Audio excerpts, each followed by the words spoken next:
tout à l'heure. Donc nous avons maximum 30 minutes pour pouvoir faire les choses bien. Et je l'espère bien que nous sommes tous experts, ça je le pense. Et nous allons devoir pouvoir passer de bons moments. Noëlla l'a dit, l'album se cible tout à l'heure, je ne vais pas me répéter. J'aimerais déjà donner la parole à l'artiste. J'espère qu'il y aura déjà un tout petit mot par rapport à la presse. Et juste après, peut-être, il y a le sponsor qui est à côté. Et on va démarrer. Bonjour. J'aimerais bien parler de Ghana. S'il y aura quelque chose à dire, j'aurais dans le bas. Lancer comme explique pour la retard personnellement. Et du fait que vous êtes à Bangalaya, c'est vraiment quelque chose qui ne m'honore pas. Je présente mes excuses pour ça. Et j'ai l'honneur de vous présenter cet album qui est cible. C'est un album qui pionne la paix dans la musique congolaise. C'est un album qui est là en français. Les albums Mongo, là c'est on représente un album Oyo. Pour les albums Mongo Oyo, ils ont incité sur un changement. Changement dans le domaine de la société. C'est-à-dire un changement dans le bon sens.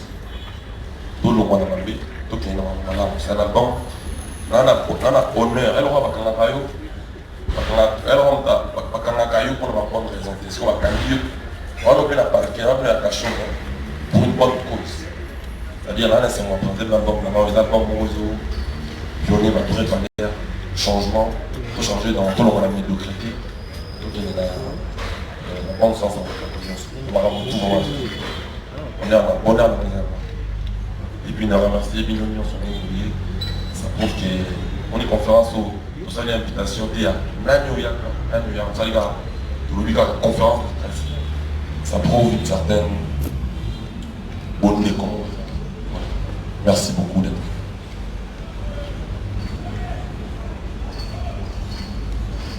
Bonjour à tous. Bienvenue encore une fois au nom de toute la société Africell et au nom de son directeur général. Nous tenons à vous souhaiter les bienvenus ici dans l'enceinte de la direction générale d'Africell. C'est un privilège, si faut pas dire un plaisir d'ailleurs, de pouvoir soutenir encore une fois l'artiste Fabregas, en qui nous croyons fortement au travers de ses œuvres. Et donc voilà, je pense que tout sera dit, tout sera répondu au travers de vos questions. Merci encore une fois. Sans plus attendre, nous allons passer au jeu des questions-réponses. Je pense qu'il sera structuré. Papi va devoir bien distribuer la parole de manière à ce que chaque personne pose sa question, mais le plus vite possible, tout en signalant que l'album cible est un album, comme je l'ai dit, de 29 titres, un double album, dont il va vous parler lui-même avec 3 génériques et des nombreuses bombas à déguster calmement, mais vraiment avec la mise à jour, comme il l'a dit. Donc on va démarrer, j'espère que tout se passe bien jusque là. Et Madame Lolo qui est pressée sera la première à prendre la parole avec la permission de Papi Boma. Oui, c'est la politique. Voilà. J'espère qu'on est nombreux. Ceux qui te lobby dans ta question, mon corps, et sur ma opinion, parce que ça, là, on a une caméra à poser question. Et comme il y a un gars, parce que nous avons une question, mon corps. Et sous Babiso, Malolo.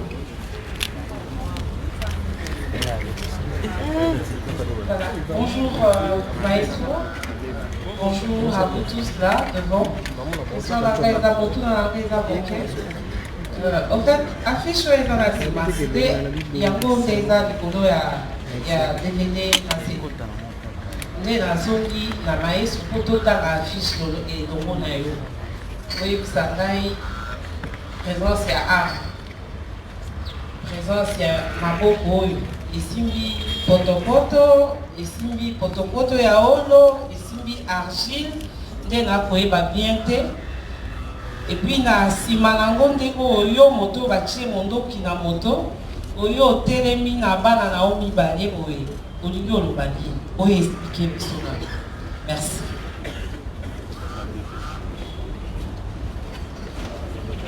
La deuxième question.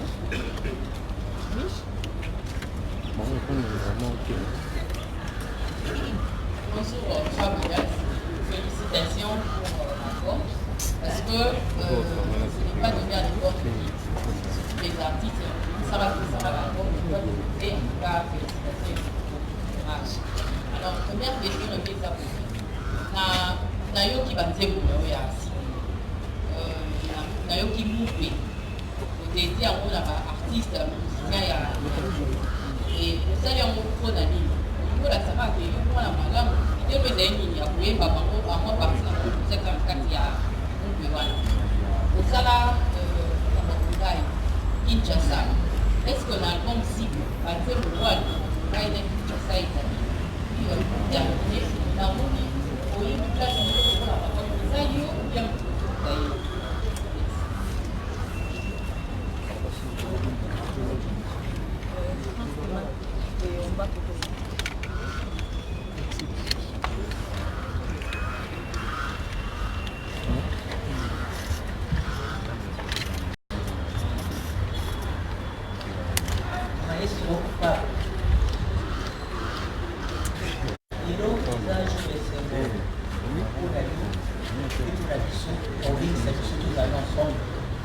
partager le voix aussi.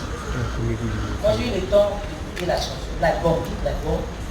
Mais là on va la voir. C'est comme si vous aviez vraiment eu. Donc sans Villanova, Fabregas peut travailler. Sans Villanova, Fabregas a beaucoup yéma. Parce que tout le monde comprend en qui. Là le débat où il s'est Fabregas. Donc vous acceptez que non, il peut tout faire seul. C'est juste une communication par rapport à ça.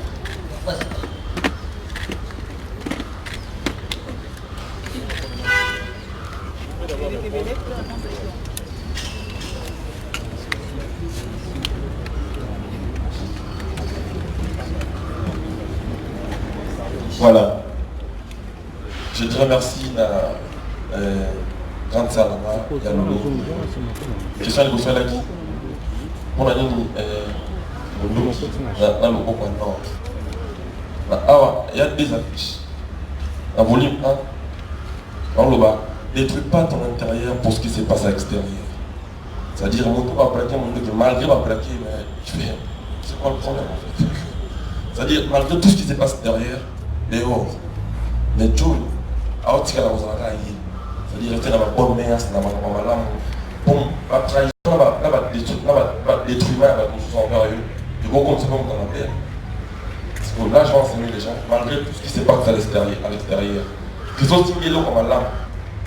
Il y a certainement des gens qui ne voudront pas ton évolution et tout ça, ils voudront peut-être te détruire. Là, c'est un conseil, quand tu vas faire ça, intérieur, on va monter par ma union sur les candidats. Il y a des balles à groupe, qui ont l'arme, mais gens, assez rien, en fait, c'est pas le problème en fait. Si voilà, si vous voulez te donner, prenez-les.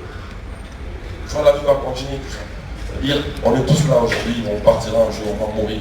On doit battre la carte, derrière, voilà, pour une femme, on a besoin d'un jour.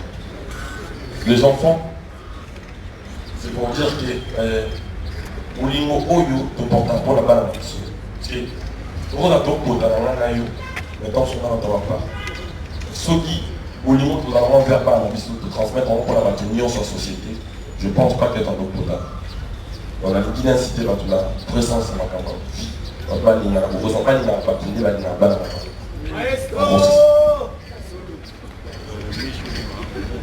Michel Marobi, félicitations à l'album, oui, merci beaucoup. On essaie de faire après parce qu'on a de la communication. On essaie de mieux faire les choses. Mon père, la salle qui a mon contact, ma femme, la madame, oui, ou les enfants, madame, vous allez le déjà. Et puis, la salle qui a mon contact, ça, on a un plutôt on a la musique, la mission. Donc, on s'en a bien sauté parce qu'il y a une tâche et poser ma tort. Mais on a quand même pour une musique, on a pour la maison, on a bien la maison, on a tout ça. Là, on a viva. On a pour une numéro, on a. Non seulement ça, il y en a qui les sous-sous. Tu vas le vivre dans ce moment frustré, ou toi personnellement, peut-être au moment dérangé. Ok? On a le droit de t'oublier, puis c'est trop. Tout le monde s'en plie. Et on va dire, c'est-à-dire, on dit, on fait à la radio, il y a bien mais pas tout. En fait, on voit qu'il dans sous exemple typique, on cite excellent. Après, c'est vraiment dire, les enfants, on fait les goals à l'Espagne. Nous avons un Bololé. D'abord à Fanny, d'abord à faire. Sans arrière-pensée, on parlait. Non, il y a pas ça, les Kamamouaï, d'abord il fallait, d'abord il faire, d'abord il fallait. C'est-à-dire, d'abord, quand on a un mot, il a beaucoup d'intention. C'est-à-dire, voilà, des visites.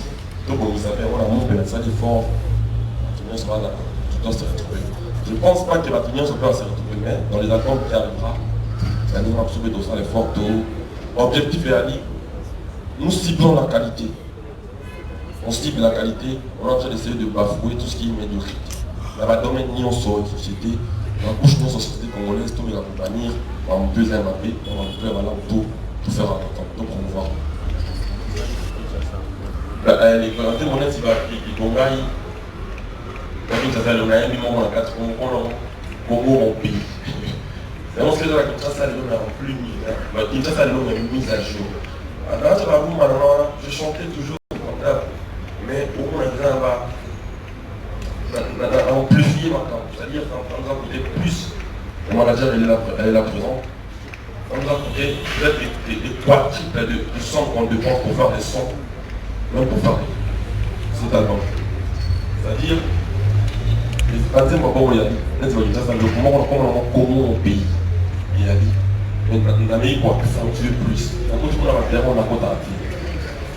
Mais pour le moment, on ne va pas dire au calme, on va dire que vous êtes bien, on va dessus. D'abord, les papas m'a dit incontournable, on ne peut même pas limiter. Sauf que je n'ai pas sorti la voix des papas Wemba.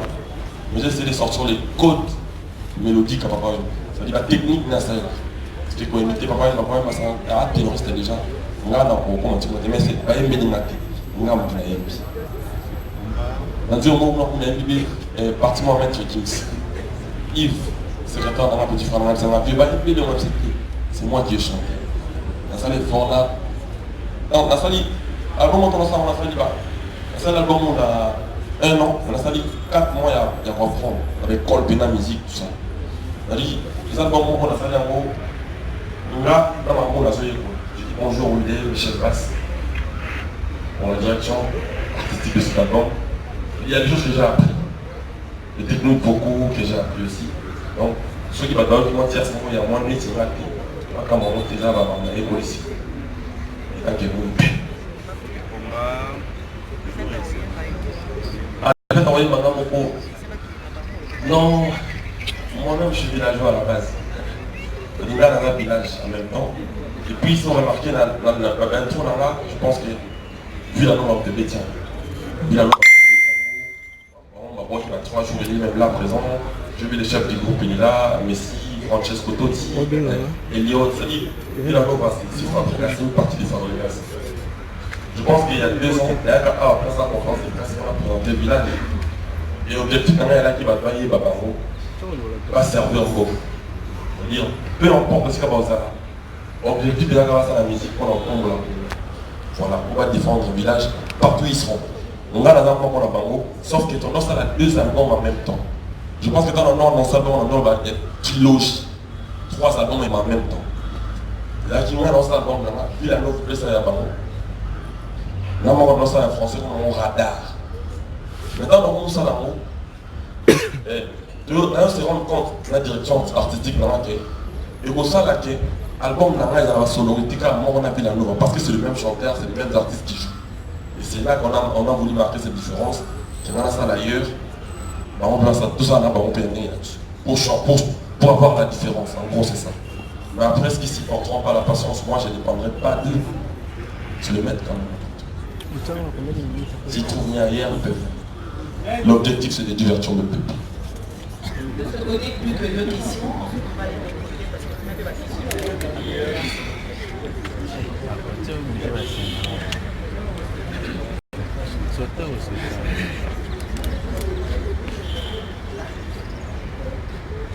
Bonjour maestro.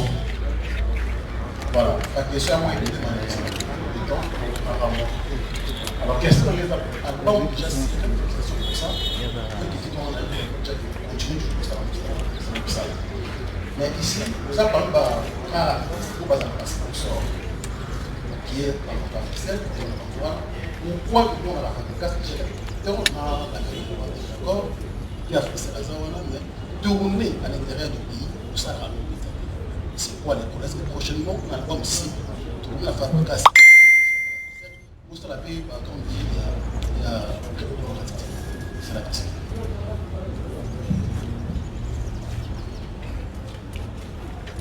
Bonjour Fabregas, j'en suis Louona, Baraka Télévision. Puis je remercie les chevaliers de la ville qui sont présents. Ma question est celle-ci. Fabregas, l'album Nayo Cible, d'abord félicitations. Au lobby Marambo Belé. Ma question est belée, mais pour récupérer dans mon corps ou deux. Dans cet album, moi, au lobby attitude montée. Je suis catholique. Mais quand on a fait ce mbunayo, le lobby est sous tolé kaka bango native. Est-ce que vous êtes sincère ou bien ils ont un kaka démagogie? Et puis, non, il y a juste vite fait un revolver. Dans la recherche, na sali, on a trouvé que revolver Oyo, ils ont un revolver Alpha 2261 calibre 22. Ils ont la capacité à 9 coups. Suppose. Vous avez ciblé 9 coups ou bien point d'interrogation. Merci beaucoup.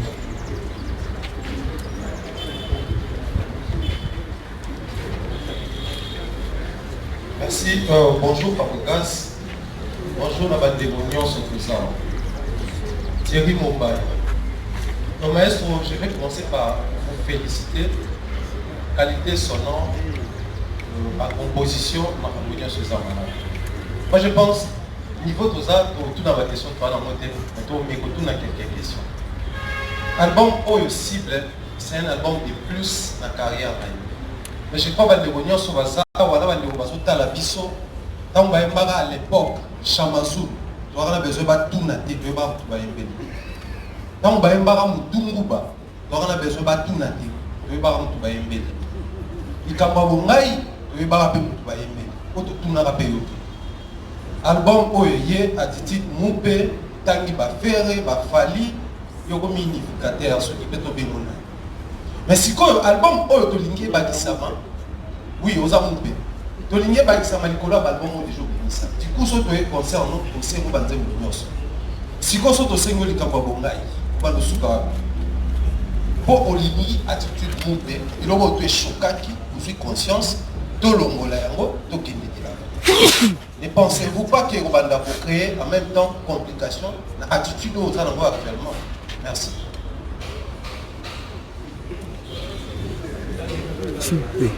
Oui, comme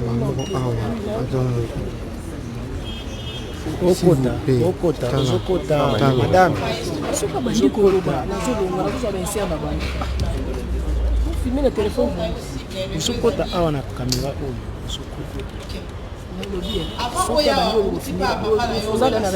Oui, central direct sur Facebook, mais au local.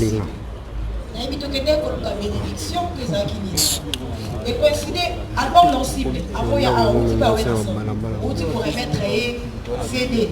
Mais il y a une bénédiction. Et puis, et coïncider le lot de la présentation officielle, album non cible, lobby complet dans l'officiel de l'ensemble. Nous sommes expliqués sur l'exemple.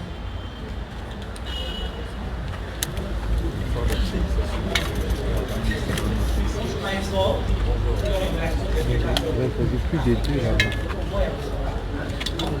Ça doit être équitable.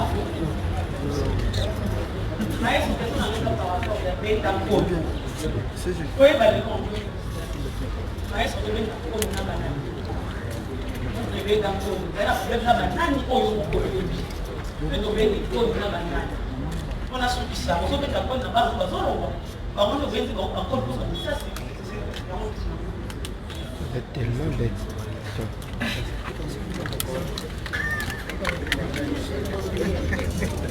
Merci Joey. Oh, massa.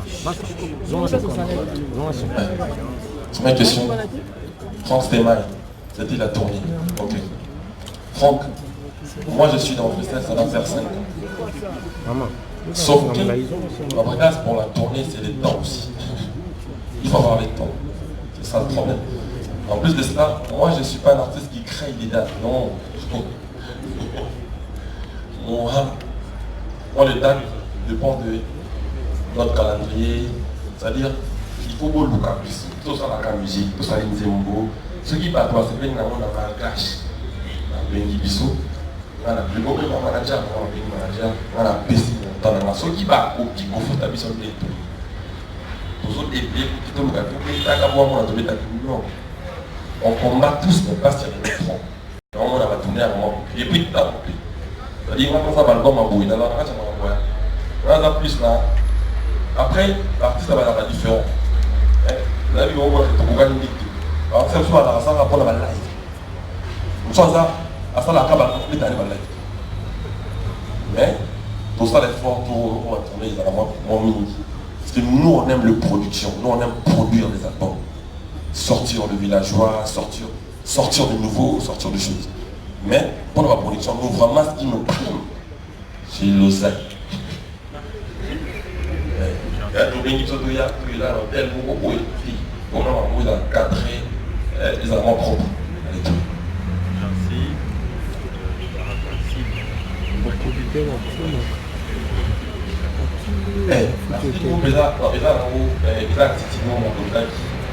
Depuis un moment, c'est pas de journée la nouvelle monde. Je pense qu'il y avait là quand l'émission non, l'émission on a pas pour ça date de 1 an depuis notre émission. Non, Toyo, Yébike, nous avons un problème de Mickey. Au moins la salle on se voit bon ça va fou. Limisa, on va Yébike, le monde n'a pas rando. On fait des mots top, on paie à mon âme. Je pense qu'elle a un moment et puis c'est dans ça le bon. Dans la musique, moi je fais de la musique originale. C'est-à-dire, quotidien, on m'a inspiré en live. Non, on appelle ça comme album, c'est-à-dire, tout ce que j'ai vu dans ma vie réelle comme ça, là, c'est ce que je ramène dans la musique. La musique, c'est de balles réelles. Donc, en vrai, j'ai envie de dire que dans les caca, bango, nantina, les animaux sont vraiment là. Ils appellent des points et signifient ma renforcement. Ils appellent la déprière de la bassin en fait. La déprière de la bassin, on a un certificat qui est catholique dans le genre de l'Ekaka, Bango, Nantina. Et ça, le slogan encore de la. Les grands frères de la Pérosse. Ils ont pas dit. Donc, voilà, il y a un petit cas. Mais il y a un peu de la pire. Oui, il y a un peu de la pire. La paix est plus puissante que la guerre. En fait, il faut prendre le temps. Il faut prendre le temps de faire une mise à jour. Maintenant, pour ça, la mise à jour, on va servir. On dit depuis un moment, Valère et comment on va anti-Valère. Anti-Valère, on est jusqu'aux places pénales à la société. On a un gire, les opprimés, rendre les autres dominés. C'est-à-dire, on a bateau qui avait la sensé. Non, c'est la naquette. Et comme maintenant, vous avez un vrai Valère, là, ma dîme, des mots. C'est-à-dire, le moment où on m'a péné, il y a tout le monde bien.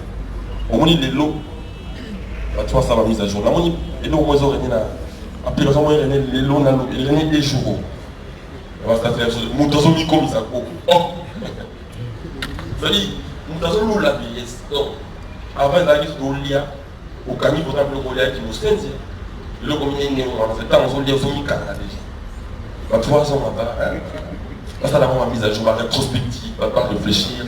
Ensuite, des hommes en place, beaucoup, il y a des poules à une tasse à et puis, il y a des camarades, il y a des pour aujourd'hui, je me suis dit, bon, on a mis exposé quand même, on doit faire une mise à jour. En tout et pour tout, là, la musique, mon père, l'enseignement, bien là-bas, n'est-ce pas bien? La côté de Koualara, au pays de la condition, moi, pour bien la rada, il y a une localité. Vous avez carrément tout, vous avez tout ça, tout les colons, dans Makila, nos solutions sur Makila rouge, pas africain à la base. Les ravavers, bon, quand on a invité, il y a des normes tirées. Et là, on a tiré. Il faut qu'on ait tiré. Mais j'ose croire que. Et comme ça, la mission d'abord va le voir comme la 4. Donc, de 5, donc on va remonter à 9. J'ose croire que. Peut-être.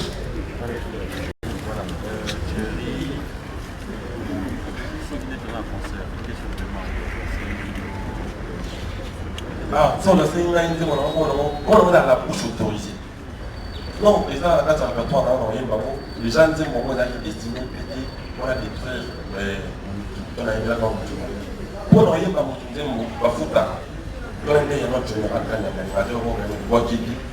encore une fois, interpellant à l'époque, on a le bas pour nous dans Zemmour. Maintenant, il y a ici, on est béni dans Zemmour en général.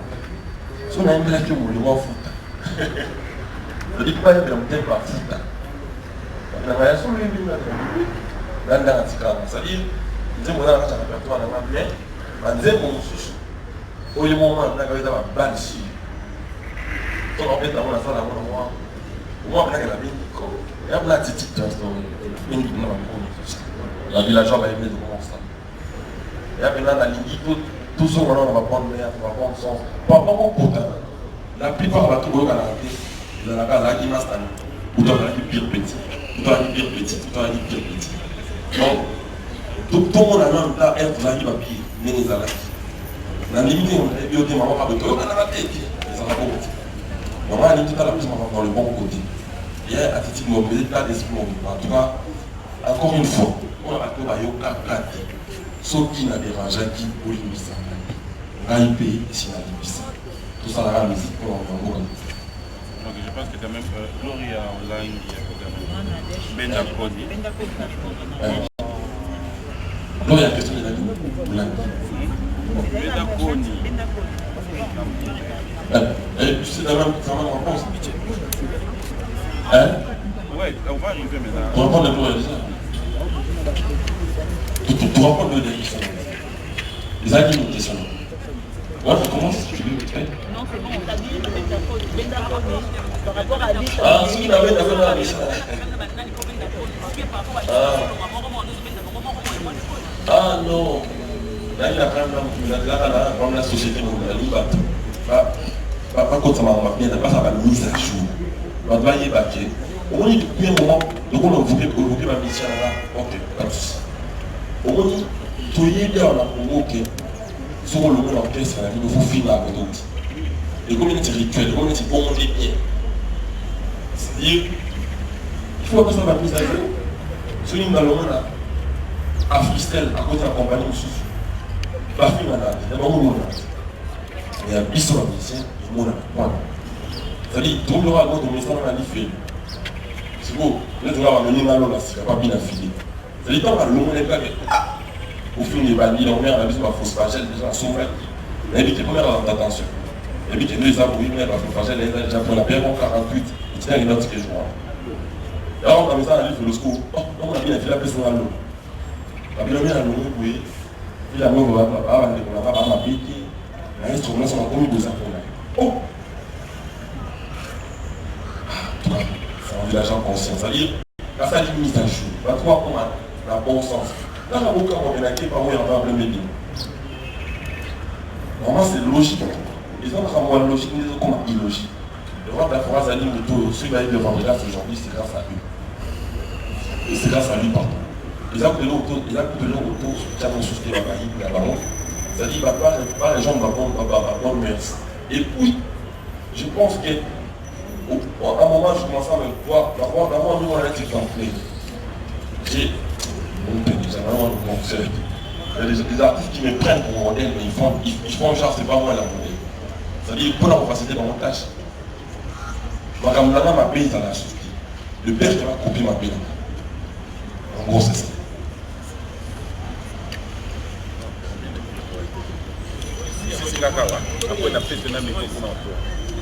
Pardon, pardon.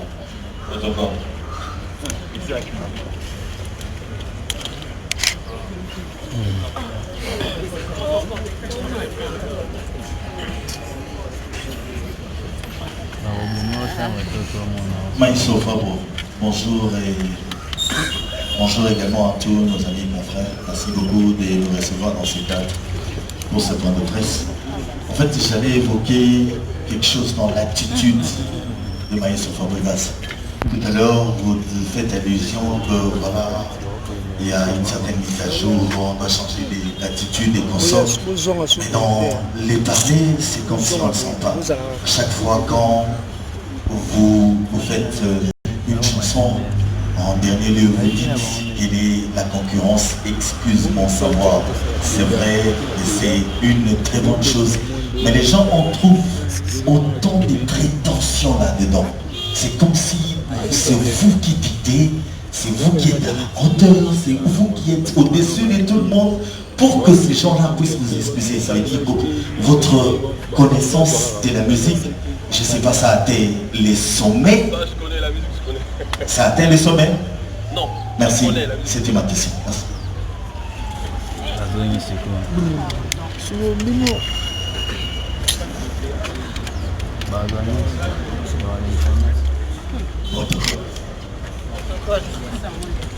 Bonjour Maïs, félicitations pour l'album.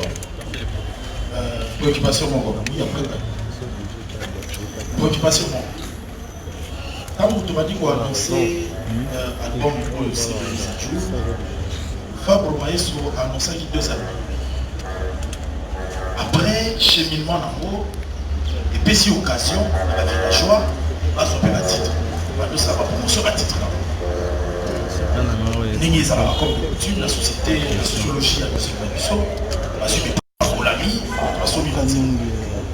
Après un certain temps, Fabre prend la décision de suspendre cet album de choix au profit de cible business. Mais ils ont annoncé 2 albums. C'est qui le patron? Voilà. Soudain, cible et puis il y a un moment où villageois qui va dans le l'année. Dans combien de mortels?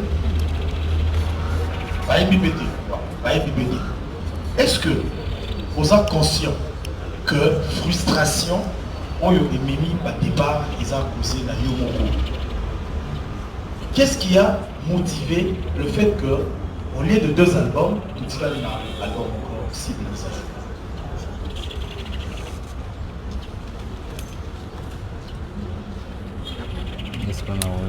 Maestro, bonjour. Bonjour à tous ceux qui sont présents ici.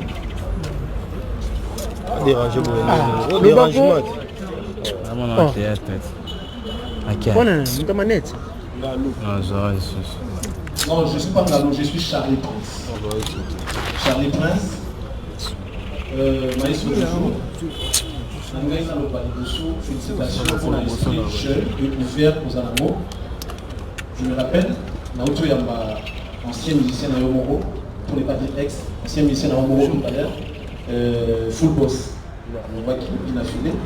Pour sa première émission, il y a eu tout ce qu'il y a eu. Mais après, j'ai vu personnellement ton message, pour me dire qu'il a tout le soutien.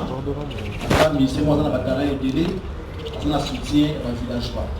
Cet esprit de la musique déjà est à la tête. Moi j'ai lu cet esprit-là. Il doit avoir un message, il y a un film là, si il y a mis ça ne pas beaucoup. Mais comme on a encouragé, mais ça ne pas encourager l'émission. Pour moi c'est une première. En tout cas, félicitations pour l'esprit. Il avait même publié des messages. Mais bon, quant à cible, une mise à jour. Nous sommes dans un pays en pleine reconstruction. Je voudrais savoir, il y a tant qu'il y a l'analyse. Ah, naïo, on a beaucoup de musique naïo si de mise à jour. Il y a Mabina, il y a détente, tout ça peut être partie mon corps ça la question contribuer à la reconstruction de la vie. Si photo épinglée, il va pour tirer. La musique, on voit qui, au soutenant qui président Yakala. Il y a un peu sur la pototé, la conseil de Tamaki. Président Kalalongo et Bobé Takaka. Donc il y a un problème. La musique, il y a un moment. La cible pour répondre à la question et de voir pour quelle musique et répondre. Parce que là vous prétendez être nous avons l'accent vous prenez ma valeur na bolingo.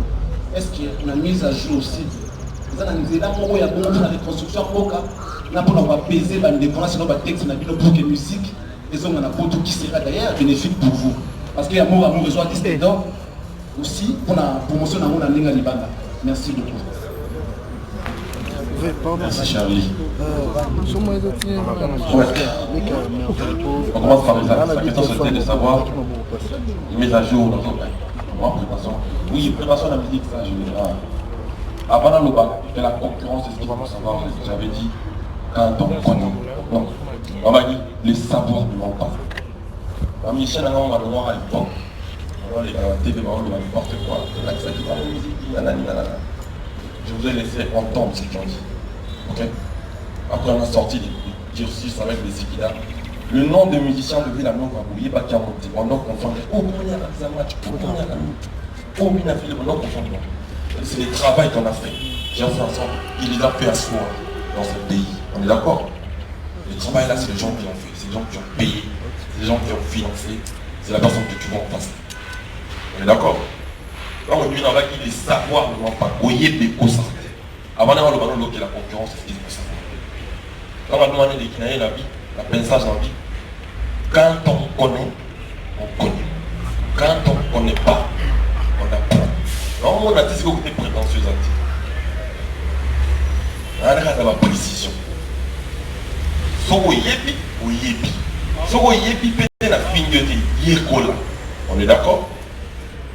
On a ce qu'on a dit, et tant que vous pouvez. C'est-à-dire, mon père n'a pas de problème. C'est-à-dire, vous yebi, banangaï. Koyo kanate, ou toko dispute na biso. Et limbisa vous yebi. C'est-à-dire, na yebi kaka. C'est-à-dire, les gens qui na yebi. À tout le monde fâché qu'on a yebi. Limbisa en avance, on a voyé banangaï. Pour musique, on a bien évolué ça. On a voyé na yebi. Ça, il ne faut même pas. Si tu prends mon album là, tu le mets dans ta voiture. Mon album, avant tout, mes albums, mes chansons, quand je le mets. En plus de cela, il faut y ça s'en trouve. Ça dit, ça dit, quand tu attends ces premières notes, tu dis, les gens ils connaissent. Les gens ils maîtrisent son truc. Moi, les savoirs, je l'ai. C'est-à-dire, dans la pour les capatrions, ma musique, je le maîtrise. Il y a un temps comme on a un maître. Je maîtrise ce que je fais.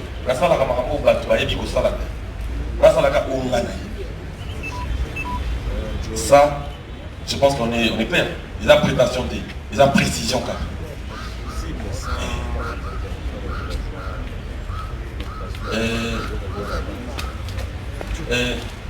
Je pense qu'à aucun jour, Fabrica, ça a plaisir maintenant. Merci Guimaté. Mais dans ce album, il y a une balise, il y a une message. Il y a un radar, zonaliste. Il y a une cible de mise à jour, un radar. Il y a une cible de mise à jour, un cible de facemètre. Un radar. Il y a eu 3 albums. Moi, il y a dit que des collaborations qui étaient featuring comme un radar. Il est en studio. Moi, il y a un groupe comme un il y a une cible de facemètre, parce que là, on a une cible. On va comme ça, merci. Les albums, Villanova, j'ai toujours crié haut et fort. Villanova, orchestre Fabrica, ça se ça mon point évidemment pour près sur la zati la concert donc album là bas si qu'on a invité qui m'a dit non comprendre le truc bino moka de la banque ils allaient sur le mot ah non maman va le voir à la TV mais si qu'on bino moka là la mi côté là dommage qu'il y ait l'autre qui a pour l'album là comme on cible. Donc il vient un album à côté. Mais album n'a pas comme on merci tout ça l'amour. On doit comme après et puis toi effectivement avant tout dans ma question boy. Fallo y baquer. Album à monter dans ça on a un musicien. Toi on a 5 départs dans village. Au ballon. Moi quand on a 25 mots tout ça là dans parce que va musicien moyen. Mon autre là parce qu'il va dans la base qui pega yango, même des gars même personne. C'est-à-dire je pense que nous avons comme ça normal comme sur solidité. Pour ça, quand mise à jour, elle n'a pas qui monte et comme il bouille.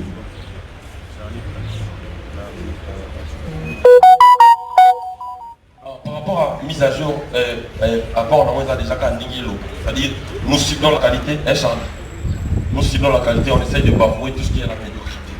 Là-bas, dans mes millions, c'est comment la musique cible les mises à jour. C'est-à-dire, musique, moi je fais le mise à jour de la musique parce que je suis un musicien. Mais mon point d'amour, on a vu sur Kotazali. Après, on va comportement, on va intimité, on va prendre comme ça, on va tout voir ça. Et après, on a été un Kanaka, sans faire la terre politicien. Moi, je trouve vite dans la population parce que c'est le peuple du dessus. C'est-à-dire, on n'a pas dit qu'on a sorti dans mon pays, où on a des vacances. Ils ont pris ma vraie valeur, c'est-à-dire, là, dans ça, on est en dans le domaine de la musique. Quand on est dans le babouille, je pense qu'il y a des gens